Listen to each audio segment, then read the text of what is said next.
মতাদর্শী যারা শুনছেন সবার প্রতি আন্তরিক কৃতজ্ঞতা। চ্যাম্পিয়ন্স ট্রফিতে চ্যাম্পিয়ন হয়েছে টিম ইন্ডিয়া, নিউজিল্যান্ডকে তারা হারিয়েছে। দুই দলের মন খারাপ, কারণ বাংলাদেশ এই আসরে চ্যাম্পিয়ন বা ফেভারিট হিসেবে গিয়েছিল, চ্যাম্পিয়ন হবে। ক্যাপ্টেনের সেই ঘোষণা অনুযায়ী বাংলাদেশ দল তো আসলে চ্যাম্পিয়ন হওয়া দূরের কথা, শেষের দিক থেকে সেকেন্ড হয়েছে। বাংলাদেশ দল ফাইনালে যেতে না পারায় ইন্ডিয়া বাংলাদেশকে ফাইনালে অপোনেন্ট হিসেবে পায় নাই। আবার বাংলাদেশ ফাইনালে যেতে না পারায় নিউজিল্যান্ডও বাংলাদেশকে অপোনেন্ট হিসেবে পায়নি। সো এই দুই দলের মন খারাপ হওয়াটা কিন্তু খুবই স্বাভাবিক। এবারের চ্যাম্পিয়ন্স ট্রফিতে বাংলাদেশের কথা বাদ দিলাম, ধরুন এবারের চ্যাম্পিয়ন্স ট্রফিতে জিম্বাবুয়ে খেলতেছে। সেই জিম্বাবুয়ে যদি খেলতো তাহলে তাদের রেজাল্টটা কি হইতো? বাংলাদেশের পার্সপেক্টিভ থেকে আমার কাছে মনে হয় বাংলাদেশ ক্রিকেট বোর্ডের পার্সপেক্টিভ থেকে জিম্বাবুয়ে যদি কোনোভাবে চ্যাম্পিয়ন্স ট্রফিতে খেলতো তারা চ্যাম্পিয়ন হয়ে যেত। এখন আপনারা বলছেন রিয়াসাত পাগল ছাগল, কি বলে, কি কথাবার্তার কোনো যুক্তি নাই। আমি এই আলোচনাটা আনছি এ কারণেই যে বাংলাদেশের ঈদের পরেই আসছে সুখবর। আপনারা দেখেছেন বিভিন্ন পত্রপত্রিকার হেডলাইনে জিম্বাবুয়ে আসছে। জিম্বাবুয়ে যখন আসছে তখন বাংলাদেশ মোটামুটি খুশি হয়ে গেছে, জিম্বাবুয়ের বিপক্ষে বাংলাদেশ দুর্দান্ত পারফরমেন্স করবে। এবং সেই দুর্দান্ত পারফরমেন্স করতে গিয়ে পারফর্মারদেরকে দলে রাখতে গিয়ে তিনজন ক্রিকেটারের পিএসএল খেলা মোটামুটি অনিশ্চিত হয়ে গেছে। রিশাদ হোসেন, নাহিদ রানা এবং আমাদের লিটন কুমার দাস। তো রিশাদ হচ্ছে ধরেন টেস্টের মধ্যে থাকবেন না, ধরে নিলাম। বাকি দুজন ক্রিকেটারকে ক্রিকেট বোর্ডের এখন পর্যন্ত স্টান্স সেটা হচ্ছে আগে ন্যাশনাল ডিউটি, তারপরে হচ্ছে পিএসএল খেলবা নাকি অন্য কোনো কিছু খেলবা। প্রশ্নের জায়গাটা এখানটায়। জাতীয় দায়িত্ব পালন করার জন্য, বাংলাদেশের জাতীয় দায়িত্ব পালন করার জন্য, জাতীয় দলে দায়িত্ব পালন করার জন্য জিম্বাবুয়ের মতো দলের বিপক্ষে যখন খেলাটা অবভিয়াস হয়ে যায়, জিম্বাবুয়ের বিপক্ষে খেলতেই হবে দেখে ওই খেলার সময়টাতে ক্রিকেটারদেরকে এনওসি দেয়া যাবে না, এরকম যখন একটা স্ট্যান্স একটা দেশের ক্রিকেট বোর্ড নেয়, সেই দল, সেই দেশ, সেই দলের ক্রিকেট কাঠামো নিয়ে প্রশ্ন তো ওঠা খুব স্বাভাবিক। মনে আছে মুস্তাফিজুর রহমান আইপিএল খেলছিলেন, চেন্নাই সুপার কিংসের হয়ে মুস্তাফিজুর রহমান যেদিন বাংলাদেশে ব্যাক করলেন সেদিন পর্যন্ত হাইয়েস্ট উইকেট টেকার তিনি ছিলেন। অসাধারণ দল জিম্বাবুয়ের বিপক্ষে খেলার জন্য মুস্তাফিজকে শেষ পর্যন্ত বাংলাদেশে ফিরিয়ে আনা হয়েছিল। এই যে চিন্তা ভাবনা, এই যে চিন্তার দাসত্ব, বৈকল্য, এগুলো বাংলাদেশের ক্রিকেটার এবং ফ্র্যাঞ্চাইজি লিগে বাংলাদেশকে ডাউন টু আর্থ করার জন্য যথেষ্ট পরিমাণ দায়ী। খেয়াল করে দেখবেন আফগানিস্তানের ক্রিকেটের অনেক উন্নতি হয়েছে।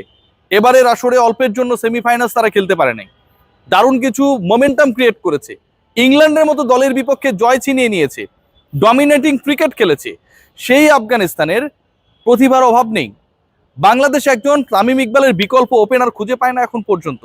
অথচ আফগানিস্তানে যারাই খেলছেন ইনজুরি থেকে ব্যাক করে আসার পর যখন খেলছেন, রেকর্ড রানে পার্টনারশিপ করছেন, ব্যক্তিগত বা ইন্ডিভিজুয়াল স্কোর এমন একটা পর্যায়ে নিয়ে যাচ্ছেন, দলকে জেতানোর ক্ষেত্রে পুরো ব্যবধান করে দিচ্ছে। আপনি বিগ ব্যাশে যান, আপনি পিএসএল এ যান, আপনি আইপিএল এ যান, আপনি বিপিএল এ যান, আপনি সিপিএল এ যান, আপনি যেখানেই যান না কেন আফগান ক্রিকেটারদের আধিক্য। আফগান ক্রিকেটাররা অবভিয়াস, অন্তত 6 থেকে 7 জন আফগান ক্রিকেটার আপনি প্রত্যেকটা ফ্র্যাঞ্চাইজি লিগে পাবেন। তার মানে কি তারা তাদের ক্রিকেটে গুরুত্ব দেয় না? যদি ফ্র্যাঞ্চাইজি লিগে ক্রিকেটারদেরকে অ্যালাউ করার কারণে, এতগুলো লিগের কথা আমি বললাম, তার মানে তাদের জাতীয় দলের ফিক্সচারের সাথে তো কনফ্লিক্টিং হয়, তারপরেও তাদেরকে অ্যালাউ করা হয়। যদি ফ্র্যাঞ্চাইজি লিগে ক্রিকেটারদেরকে অ্যালাউ করার কারণে কোনো দলের পারফরমেন্স খারাপ হয়, তাহলে আফগানিস্তানের পারফরমেন্স কেন খারাপ হচ্ছে না? সবশেষ 50 ওভারি বিশ্বকাপে অলমোস্ট সেমিফাইনাল খেলে ফেলেছিল। তাদের সবচেয়ে বড় অঘটন ছিল বাংলাদেশের সাথে তারা হেরে গেছে। চ্যাম্পিয়ন্স ট্রফিতে তারা দেখিয়েছে আলটিমেটলি তাদের উন্নতির গ্রাফটা কোথায়। বাংলাদেশ দল, বাংলাদেশ ম্যানেজমেন্ট জিম্বাবুয়েকে যখন বিশাল প্রতিপক্ষ মনে করে এবং এই বিশাল প্রতিপক্ষের বিপক্ষে খেলাতেই হবে দেখে নাহিদ রানা কিংবা লিটন কুমার দাস এখন পর্যন্ত শিওর না পিএসএল এ তারা খেলতে পারবেন কিনা ফুল সিজন, এরকম একটা অনিশ্চয়তা তৈরি হয়, তখন এটা থেকে দুঃখজনক কোনো কিছু হয় না। Let's come to the point of IPL. এটা আরো ভয়াবহ। আইপিএল এ সরাসরি যে নিলাম হয়েছে সেখানটা আপনারা সবাই জানেন বাংলাদেশে কোনো ক্রিকেটার দল পান নাই, কিন্তু বাংলাদেশের দুজন পেস বোলারের সাথে আলোচনা চলছে। Open secret, LSG Lucknow Super Giant, they are on a discussion with Taskin Ahmed, এবং আরো দুটো franchise they are on discussion with Mustafizur Rahman. তারা মুস্তাফিজ এবং তাসকিনকে পেতে চায়। এখন প্রশ্নটা হচ্ছে, পেতে চাইলে কি ধরনের কন্ডিশন ফুলফিল করতে হবে ওই দলের হয়ে খেলার জন্য? কন্ডিশনটা হচ্ছে they have to be get NOC for the full season. They have to have the NOC for the full season. এখন এই জায়গায় বাংলাদেশ ক্রিকেট বোর্ড ঢাক ঢাক গুড়গুড়। যদি এই দুই ক্রিকেটারকে আইপিএল এ খেলার ফুল সিজনের এনওসি দেয়া হয়, তাহলে পাকিস্তানের বিপক্ষে বাংলাদেশের খেলা আছে, ওই পার্টিকুলার সিরিজের সাথে এটা তো আবার কনফ্লিক্টিং হয়। বাংলাদেশ ক্রিকেট বোর্ড আর পিসিবি তখন দোস্ত। তার মানে কি, লখনৌ সুপার জায়ান্ট কিংবা অন্য দুই ফ্র্যাঞ্চাইজি যারা বাংলাদেশের তাসকিন এবং মুস্তাফিজের ব্যাপারে ইন্টারেস্টেড টু গেট দেম, এই পার্টিকুলার ক্রিকেটারদের খেলা না খেলা totally dependent on the NOC BCB will provide it to the cricketers.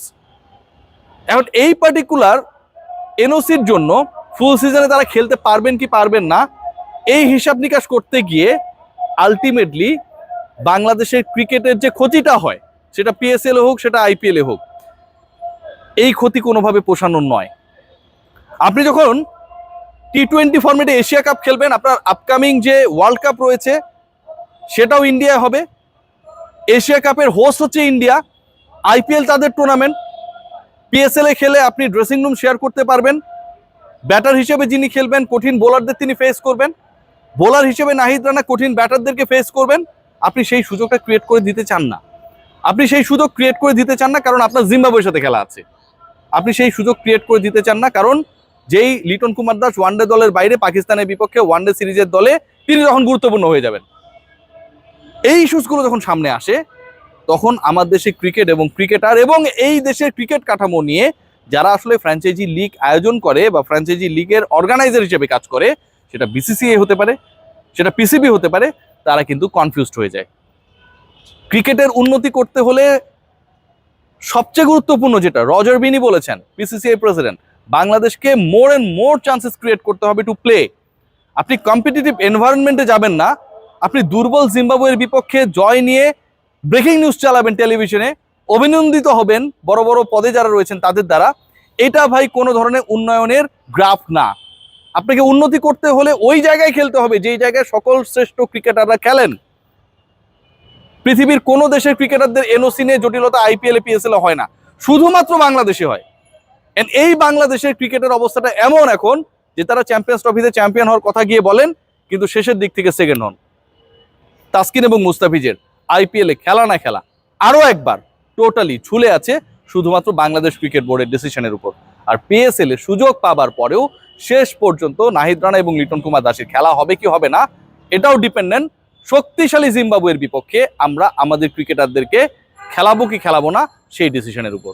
একজন নাহিদ রানা যদি জিম্বাবুয়ের এগেনস্টে না খেলে এবং তিনি যদি পিএসএল এ খেলেন, এটার লং টার্ম ইফেক্ট, এটার লং রানে এটার অ্যাডভান্টেজটা আসলে কোন লেভেলে হতে পারে সেটা ধারণার বাইরে।